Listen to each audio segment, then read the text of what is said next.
प्यारे नबी मोहम्मद सल्लल्लाहु अलैहि वसल्लम के बचपन के दिन थे। मक्का की तपती धूप और हवा में उड़ती धूल गलियों को भर रही थी। भूख से निढाल कदमों के साथ आप सल्लल्लाहु अलैहि वसल्लम चल रहे थे कि दूर अब्बू जहल का खजूरों का बाग नजर आया। अब्बू जहल एक यहूदी आदमी के साथ मिलकर खजूरों को एक बोरी में भर रहा था। नबी मोहम्मद सल्लल्लाहु अलैहि वसल्लम बहुत भूखे थे, इसलिए 2 खजूरों की उम्मीद लिए धीरे धीरे बाग की तरफ बढ़ने लगे। जब वहां पहुंचे तो अदब से सलाम किया, अस्सलामु अलैकुम चाचा जान, और नरमी से कहा, मुझे बहुत भूख लगी है, क्या आप मुझे 2 खजूरें दे सकते हैं? अब्बू जहल ने घृणा भरी नजरों से देखा और बोला, मैं तुझे खजूर दे सकता हूं, लेकिन एक शर्त है, वो जो यहूदी खड़ा है उसकी बोरी तू अपने सर पर रखकर मेरे घर तक पहुंचा दे, तब खजूर मिलेगी। बिना देर किए नबी सल्लल्लाहु अलैहि वसल्लम उस यहूदी के पास गए। यहूदी हैरानी से बोला, ए मोहम्मद, तुम यहां क्यों आए हो? नबी सल्लल्लाहु अलैहि वसल्लम ने फरमाया, मैं ये बोरी अपने सर पर रखकर ले जाना चाहता हूं। वो चौंक गया, इतनी छोटी उम्र में क्या तुम ये बोरी उठा सकोगे? नबी सल्लल्लाहु अलैहि वसल्लम ने मुस्कुराकर फरमाया, हां, यकीनन उठा सकूंगा। फिर धूल से सने बदन और थके हुए जिस्म के साथ बोरी सर पर रखी और चल पड़े। छोटे छोटे कदम, थका हुआ जिस्म, मगर चेहरे पर एक अजीब रूहानी सुकून था। अब्बू जहल और वो यहूदी शख्स पीछे पीछे चल रहे थे।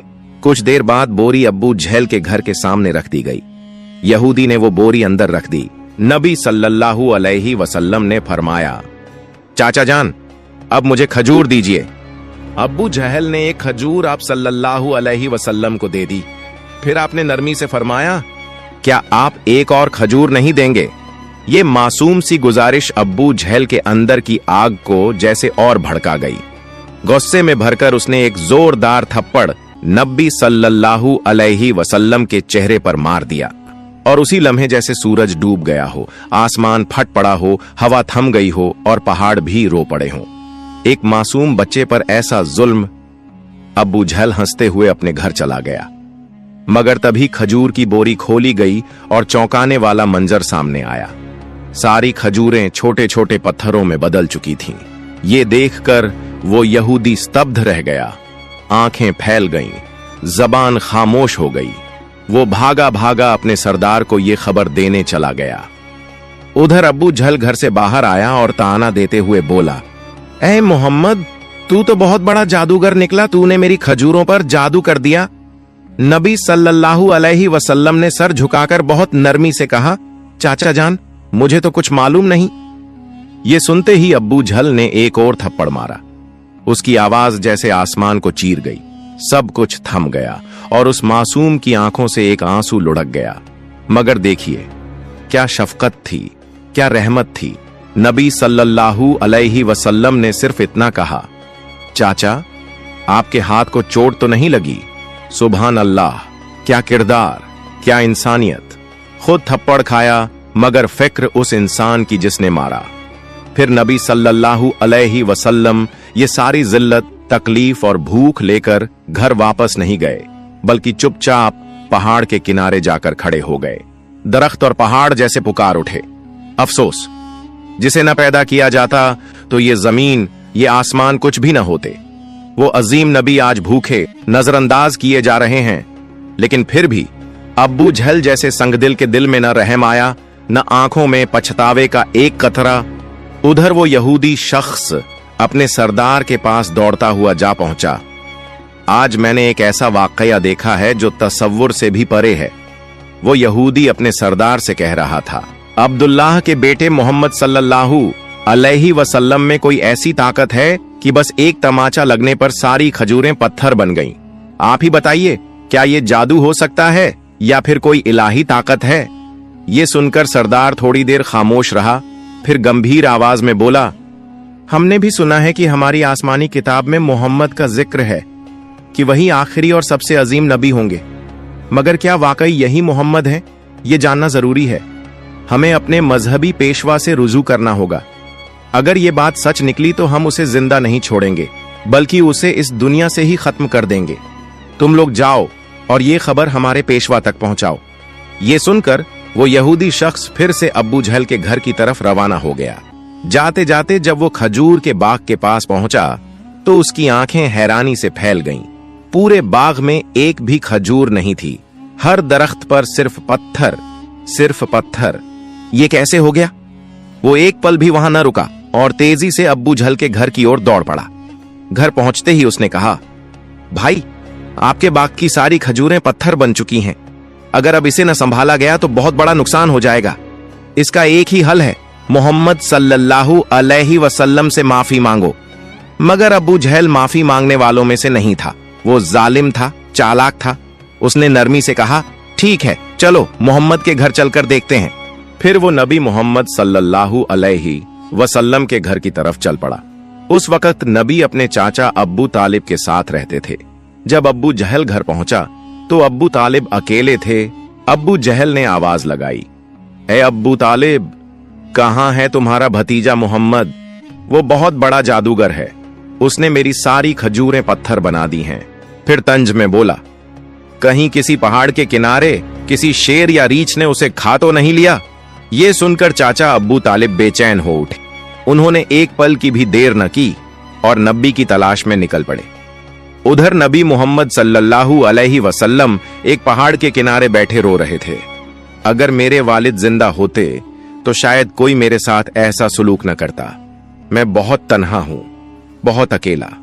उनकी ये तन्हाई देखकर जंगल के शेर, रीछ, हिरण सब वहां आ गए और जैसे उनके दर्द को महसूस करके सब रोने लगे। शेर की आंखें भी भीग गईं। वो कहने लगे, या रसूल अल्लाह, रहमतुल लिल आलमीन, ये तमाचा जैसे हमें लगा है। आप अब न रोइए, ये आंसू हम बर्दाश्त नहीं कर पा रहे। कुछ ही लम्हों में चाचा अब्बू तालिब वहां पहुंच गए। उन्होंने जब ये मंजर देखा तो कुछ कह न सके, बस स्तब्ध रह गए। नजारा इतना अजीब और दिल को छू लेने वाला था। फिर उन्होंने नबी को सीने से लगाया और पूछा, किसने तुम्हें तकलीफ दी मेरे लाल? जब तक मैं जिंदा हूं कोई तुम्हें छू भी नहीं सकता। उसके बाद चाचा अब्बू तालिब नबी को लेकर घर लौट आए। लेकिन उसी रात अब्बू तालिब खुद अब्बू जहल के घर पहुंचे। उन्होंने गुस्से से नहीं बल्कि सच्चाई से कहा, तुम उसे जादूगर कहते हो, जबकि उसने तुमसे कुछ मांगा भी नहीं, तुम्हारी खजूरें भी नहीं लीं, तुम्हारे खिलाफ कुछ कहा भी नहीं। उसकी आंखों से जो आंसू गिरे हैं वो एक दिन पहाड़ों को भी पिघला देंगे। ये कहकर अब्बू तालिब वहां से चले गए। अब्बू जहल खामोश रह गया, क्योंकि वो कुछ महसूस जरूर कर रहा था मगर तस्लीम नहीं करना चाहता था। असल में वो एक जालिम और घमंडी इंसान था। उसी रात मक्का के आसमान पर एक अजीब रोशनी फैल गई। सब लोग समझे कोई तारा टूटा है, मगर हकीकत ये थी कि फरिश्ते एक एक करके जमीन पर उतर रहे थे। एक फरिश्ता दूसरे से कह रहा था, इन आंखों से जो आंसू बहा है एक दिन उसी से अजीम किताब नाजिल होगी। यही सबसे अजीम इंसान है और आखिरी नबी भी, जो पूरी दुनिया के लिए रहमत बनकर आया है। उधर जब यहूदियों को इस मौजिजा भरी घटना की खबर मिली तो उनके दिलों में आग लग गई। उन्होंने नबी मोहम्मद सल्लल्लाहु अलैहि वसल्लम को कत्ल करने की साजिशें शुरू कर दी, क्योंकि वो चाहते थे कि आखिरी नबी उनके कबीले में पैदा हो, मगर ऐसा नहीं हुआ। उनमें से एक यहूदी शख्स अपने मजहबी पेशवा के पास गया और सारी कहानी तफसील से बताई। पेशवा ने थोड़ी देर आंखें बंद की, फिर धीमे स्वर में बोला, मैं उसे पहचान गया हूं। यही वो नबी हैं जिनका जिक्र हमारी किताबों में है। उनकी दो निशानियां हैं, एक उनके कंधे पर महर ए नुबुव्वत और दूसरी उनकी निगाहों में बसी रहमत। किसी ने पूछा, तो क्या आप ईमान लाएंगे? वो खामोश हो गया। फिर बस इतना कहा, हम नहीं चाहते थे कि वो हमारे कबीले में आए, इसीलिए हम सच्चाई का इनकार करेंगे। उधर हर साल चाचा अब्बू तालिब तिजारत के लिए शाम जाया करते थे। उस दिन भी अब्बू तालिब शाम के सफर की तैयारी में लगे थे। तभी नबी मोहम्मद सल्लल्लाहु अलैहि वसल्लम आकर बोले, चाचा जान, क्या मैं भी आपके साथ शाम चल सकता हूं? अब्बू तालिब उन्हें मना नहीं कर सके। अगले ही दिन वो दोनों एक तिजारती काफिले के साथ रवाना हो गए। कुछ दिन सफर करने के बाद काफिला बुसरा नाम की जगह पहुंचा। वहीं पास में एक गिरजाघर था जहां एक ईसाई आलिम पेशवा रहता था। वो उस दौर का सबसे बड़ा और अजीम पादरी माना जाता था। जब काफिला वहां से गुजरा तो उस ईसाई आलिम ने एक नौजवान को देखा। वो हैरान रह गया। उस लड़के के सर पर एक बादल का टुकड़ा साया किए चल रहा था। जहां वो चलता, बादल भी साथ चलता। उसे यकीन हो गया कि इस काफिले में ही आखिरी जमाने का नबी मौजूद है। फौरन उसने अपनी किताबें निकाली, पढ़ा, देखा और पक्की तस्दीक कर ली। उसने जल्दी से अपने एक आदमी से कहा, जाओ इस काफिले के सारे लोगों को यहां बुलाओ, उन्हें दावत पर बुलाओ। वो आदमी गया और काफिले वालों से बोला, भाइयों, हमारे पेशवा ने आप सबको खाने पर बुलाया है, कृपया स्वीकार करें। सब लोग उस गिरजाघर में पहुंचे। पेशवा ने सबको अच्छी दावत दी। कुछ देर बाद उसने अबू तालिब से कहा, ऐ काफिले के सरदार, लगता है इस बच्चे के मां बाप अब इस दुनिया में नहीं हैं। अबू तालिब ने कहा, जी हां, आप सही समझे, अब इसकी देखभाल मैं कर रहा हूं। पेशवा ने गंभीरता से कहा, याद रखो, तुम्हारा भतीजा अल्लाह का आखिरी नबी है। उसकी पीठ पर महरे नबुव्वत है, उसकी आंखों में रहमत है। उसे कभी अकेला मत छोड़ना। अगर यहूदियों और नसाराओं को पता चल गया तो वो उसे जान से मारने की कोशिश करेंगे। अबू तालिब ने हैरानी से पूछा, आपको ये सब कैसे मालूम हुआ? पेशवा ने जवाब दिया, मैंने हमारी किताबों में इस वाकये की तफसील पढ़ी है। अब जाओ और मोहम्मद को मेरे पास ले आओ। अबू तालिब उन्हें लाने रवाना हुए। तभी पेशवा ने देखा कि एक दूसरा काफिला उस जगह से गुजर रहा है। वो फौरन वहां पहुंचा और पूछा, तुम लोग कौन हो, कहां जा रहे हो और क्यों? उन्होंने जवाब दिया, हम रोम के सिपाही हैं। हमारे बादशाह ने हमें भेजा है। कहा गया है कि आखिरी नबी दुनिया में आ चुके हैं और हमें उन्हें ढूंढकर खत्म करना है। क्या तुम इसके बारे में कुछ जानते हो? ईसाई पादरी मुस्कुराया और बोला, तुम लोग बेकार कोशिश कर रहे हो। अगर अल्लाह ने आखिरी नबी को भेजा है तो वही उनकी हिफाजत भी करेगा। इस दुनिया में किसी में इतनी ताकत नहीं कि वो उन्हें नुकसान पहुंचा सके, इसीलिए तुम लोग वापस रोम चले जाओ। ये सुनकर वो सिपाही चुपचाप लौट गए। दिन ऐसे ही बीत गया। रात को ईसाई पादरी ने अब्बू तालिब को गिरजाघर बुलाया और कहा, ऐ काफिले के सरदार, देखा मेरी बात सच निकली ना? यहूद और नसारा आखिरी नबी के पक्के दुश्मन हैं। अगर वो किसी तरह उन्हें मिल जाए तो यकीनन जान से मारने की कोशिश करेंगे। इसलिए मेरी मानो, अपने भतीजे को लेकर विदेश मत जाओ, वापस लौट चलो। अगले दिन अब्बू तालिब ने सफर छोड़ने का फैसला कर लिया और काफिला वतन की ओर लौट पड़ा।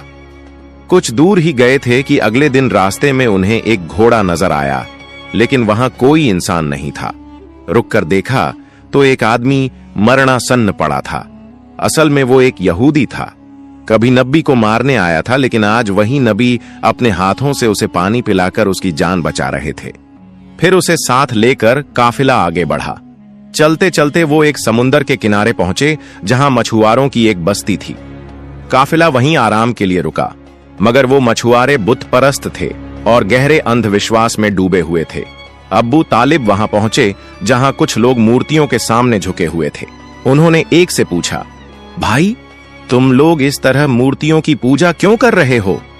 उसने जवाब दिया, कई दिन से हमारे जाल में मछलियां नहीं आ रही, इसलिए समुंदर के देवता को खुश करने के लिए हम ये पूजा कर रहे हैं। उधर नबी करीम ने देखा कि एक बड़ी मूर्ति के पास एक औरत और उसका बच्चा जंजीरों से बंधे हुए हैं। उन्हें कुर्बानी के लिए बांधा गया था। मछुआरों का मानना था कि ऐसा करने से देवता खुश होगा और मछलियां वापस आ जाएंगी।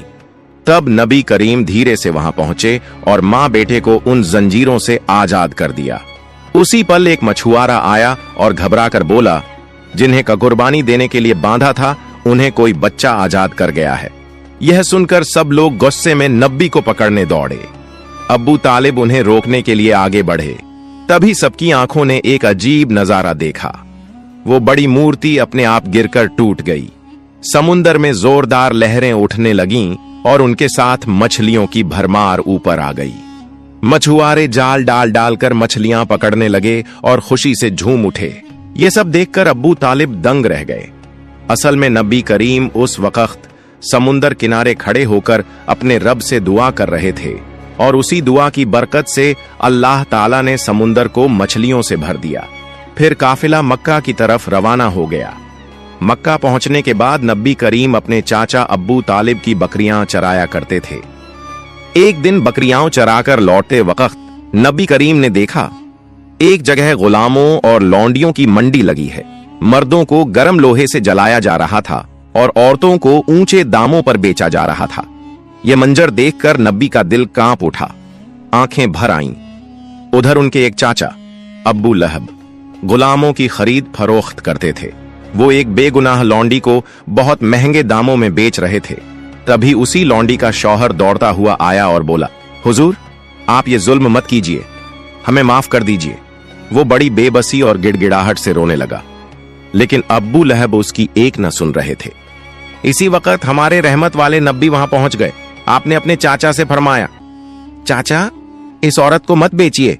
अब्बू लहब ने घूरते हुए कहा, मैंने इसे बहुत महंगे दाम में खरीदा है, अगर तुम इसकी कीमत अदा कर दो तो ले जाओ। तब नबी करीम ने बिना कुछ कहे उसकी कीमत अदा कर दी और उसी दिन वो औरत हमारे प्यारे नबी की वजह से आजाद हो गई। प्यारे दोस्तों, ये सुनकर जरा सोचिए, हमारे नबी मोहम्मद सल्लल्लाहु अलैहि वसल्लम वो हस्ती जो रातों को जाग जाग कर उम्मत के लिए दुआएं करते थे, वो हस्ती जो भूखे रहते मगर दूसरों को खिला देते, वो हस्ती जो पत्थरों से झखमी हुई मगर बद्दुआ न दी, वो हस्ती जिसने अपनी जान, अपना आराम, अपना सुकून कुर्बान कर दिया सिर्फ इसलिए कि हम ईमान वाले बन जाएं। लेकिन हम आज जरा अपना हाल देखें कि क्या हमने अपने नबी मोहम्मद सल्लल्लाहु अलैहि वसल्लम का हक अदा किया? क्या हमने उनकी सुन्नत को अपनी जिंदगी में अपनाया या हमने दुनिया की मोहब्बत में उनके अहकाम भुला दिए? प्यारे दोस्तों, आज वादा करो कि हम अपने नबी मोहम्मद सल्लल्लाहु अलैहि वसल्लम की इज्जत करेंगे, उनके दीन को मजबूती से पकड़ेंगे और अपनी जिंदगी में हर मुमकिन कोशिश करेंगे कि उनकी तालीमात पर अमल करें। और इस वीडियो को दूसरे लोगों तक जरूर शेयर करें ताकि वो भी हमारे प्यारे नबी मोहम्मद सल्लल्लाहु अलैहि वसल्लम की कुर्बानियों को जान सकें। प्यारे दोस्तों, अगर आपको मेरी वीडियो पसंद आई हो तो मेरी वीडियो को लाइक करें और मेरे चैनल को सब्सक्राइब करें। मिलते हैं अगली वीडियो में। फई अमानिल्लाह।